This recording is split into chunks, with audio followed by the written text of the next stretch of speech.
Hello hi everyone. मैं आचार्य अमित पांडे। आज मैं बात करूंगा मांगलिक दोष के विषय में। ठीक है। मंगल, जिसको आप जानते हैं, जिसकी प्रकृति पराक्रम, शक्ति, साहस और उग्रता, उष्णता का प्रतीक है। मंगल अग्नि तत्व प्रधान और ऊर्जावान ग्रह माना गया है।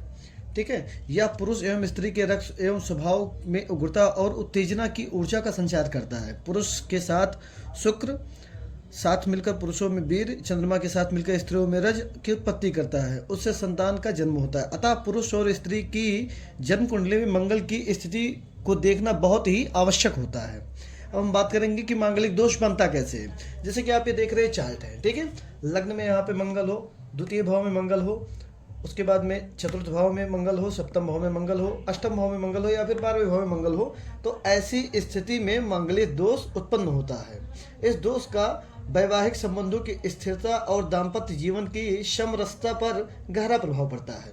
फलस्वरूप विवाह पूर्व वर पुरुष और कन्या स्त्री की कुंडलियों का मिलान करते समय मांगलिक दोष के प्रतिशत पर ध्यान देना बहुत ही आवश्यक होता है।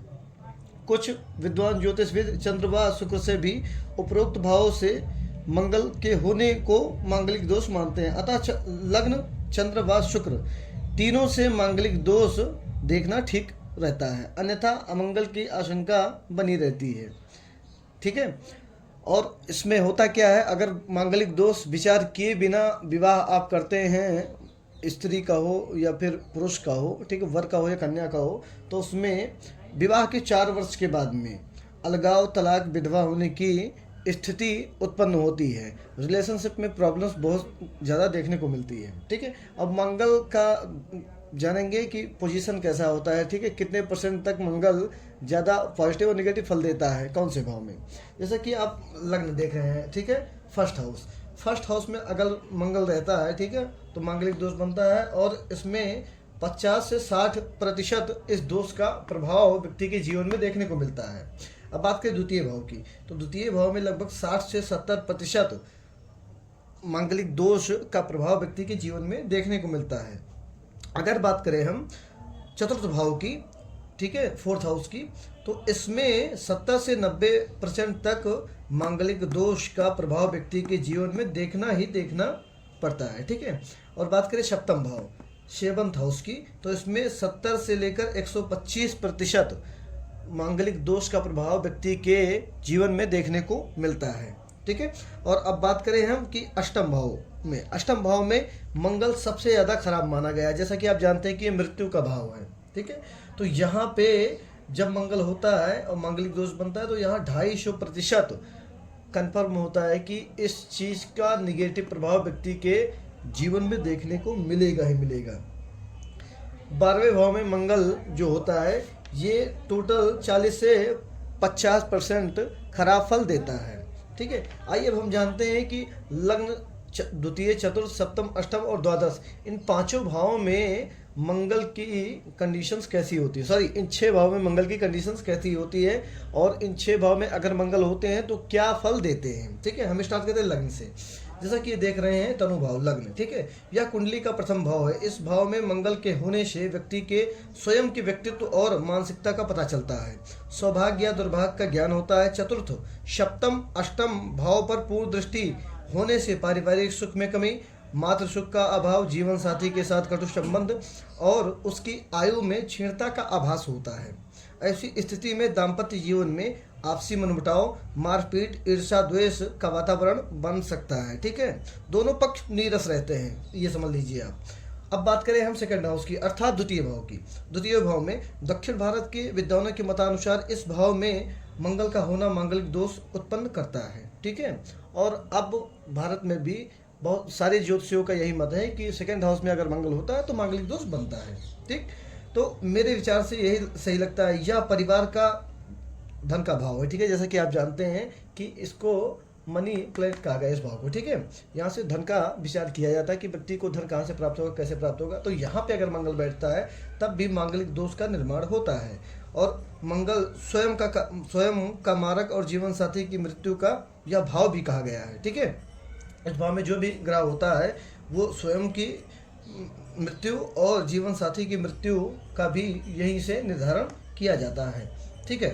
तो अब हम बात करें इस भाव में मंगल के होने से क्या हानियां देखने को मिलती है। ठीक है, जब मंगल धनु भाव में बैठता है तो जीवन साथी की मृत्यु को दर्शाता है। ठीक है, विवाह के 4 वर्ष के पश्चात जीवन साथी की आकस्मिक मृत्यु भी हो सकती है और इसमें जीवन साथी व संतान के प्रति प्रेम में कमी आती है और व्यक्ति कर्म से विमुख होता है। इससे घरेलू सुख में तनाव बढ़ता है और आर्थिक तंगी बढ़ती है, धर्म और भाग्य की हानि होती है। ठीक है, और जैसे कि मैंने पूर्व में बताया कि इस दोष का प्रभाव सेकेंड हाउस में लगभग 60 से 70% देखने को मिलता है। अब हम बात करें फोर्थ हाउस की। ठीक है, चतुर्थ भाव, इसे शुक्र का भाव कहते हैं। चतुर्थ भाव का मंगल सप्तम भाव व एकादश भाव पर पूर्ण दृष्टि रखता है। ठीक है, और अतः पारिवारिक सुख में न्यूनता, विचारों की भिन्नता, मानसिक तनाव, असंतोष और आपसी कलह, रिश्तेदारों से भी संबंध खराब होते, जीवन साथी का व्यवहार रूखा रहता है, प्यार में कमी आती है, राज्य सेवा या नौकरी में भी व्यवधान उत्पन्न होता है, आय में कमी और आर्थिक तंगी का भी सामना करना पड़ता है यदि फोर्थ हाउस में मंगल बैठता है। ठीक है, अब हम बात करें सेवंथ हाउस की। सबसे खतरनाक मंगल जो है वो सेवंथ और एट्थ हाउस का, मतलब कि 7वें घर का और 8वें घर का माना गया है। ठीक है, अब सप्तम भाव की हम बात करें तो यह जीवन साथी अर्थात पत्नी या पति का भाव होता है। इस भाव से मंगल की दृष्टि दशम, लग्न और द्वितीय भाव पर पूर्ण रूप से होती है। ठीक है, इस भाव का मंगल जीवन साथी की आयु क्षीण करता है और मधुर संबंधों में कटुता व मनस्य लाता है। शनि, राहु एवं सूर्य पापक ग्रहों की दृष्टि होने पर मृत्यु की भी आशंका में वृद्धि करता है।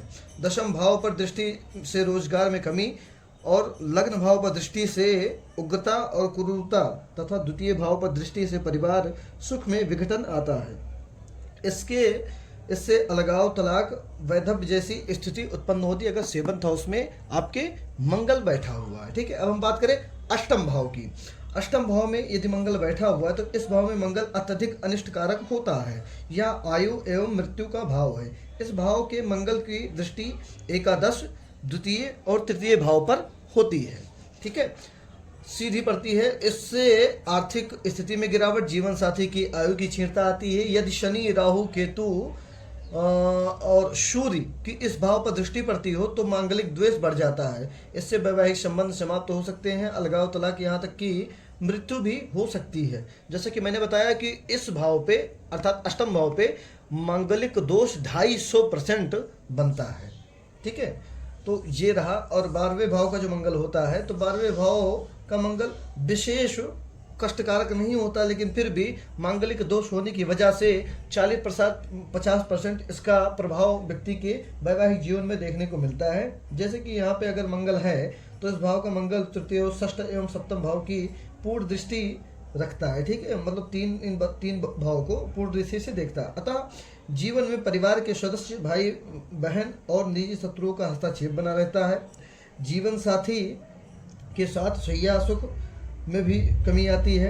कारणवश जीवन साथी से संबंध बिगड़ते हैं, सौभाग्य की हानि होती है, आपसी क्रोध और कलह की वृद्धि होती है। और अगर 12वें भाव में आपका मंगल है तो इसमें आप मान के चलिए लगभग 60% योग बनता है कि विवाह के 3 या 4 वर्ष के बाद में तलाक हो जाता है। ठीक है, क्योंकि पूरी तरीके से फिजिकली, जैसा कि हम एक रिलेशनशिप में चाहते हैं कि पति पत्नी के रिलेशनशिप में फिजिकली जो एक्टिविटीज़ हैं वो वैसी एक्टिविटीज मंगल यहाँ पे नहीं दे पाता है। इस वजह से विवाह अधिक रूप से टूटने की कगार पर रहता है और टूटा हुआ देखा जाता है। अक्सर ऐसा होता है और बहुत सारी कुंडली तो मेरे पास में आती है जिसमें ऐसा देखने को मिलता है कि विवाह के 2 वर्ष के बाद, 3 वर्ष के बाद में इस प्रकार की समस्याएं